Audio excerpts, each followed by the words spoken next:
Dieu a créé les relations sexuelles afin qu'elles soient une source de plaisir pour l'homme et la femme, dans le cadre du mariage.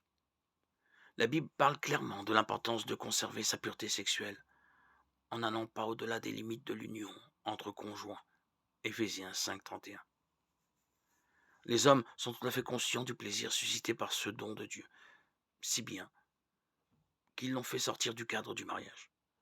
La philosophie laïque qui dit que ce qui nous fait du bien est forcément bon pour nous, il n'y a pas de mal à se faire du bien, imprègne les cultures, surtout en Occident, au point où la pureté sexuelle est considérée comme inutile et dépassée. Mais regardons ce que Dieu en dit. Ce que Dieu veut, c'est votre progression dans la sainteté. C'est que vous vous absteniez de l'immoralité sexuelle. C'est que chacun de vous sache garder son corps dans la consécration et la dignité, sans le livrer à la passion du désir comme les membres des autres peuples qui ne connaissent pas Dieu. En effet, Dieu ne nous a pas appelés à l'impureté, mais à la consécration.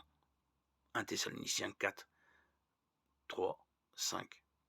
Ce passage souligne les raisons pour lesquelles Dieu veut que ses enfants vivent dans la pureté sexuelle. D'abord, nous sommes appelés à la sainteté, et c'est pour cela que nous devons éviter l'immoralité sexuelle. Le terme grec traduit par sainteté signifie littéralement purification, sanctification, consécration à Dieu. En tant que chrétiens, nous sommes appelés à vivre une vie de pureté, car nous avons été sanctifiés. Quant à la croix, notre péché a été troqué contre la justice de Christ, et nous sommes devenus des créatures totalement nouvelles en Christ. 2 Corinthiens 5, 17-21. Notre ancienne nature, avec toute son impureté sexuelle et autres, est morte. Maintenant, nous vivons par la foi en celui qui est mort pour nous. Galates 2:20.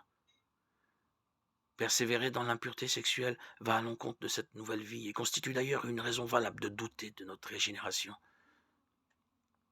La sanctification, le processus par lequel nous devenons de plus en plus semblables à Christ, est une preuve essentielle de notre salut.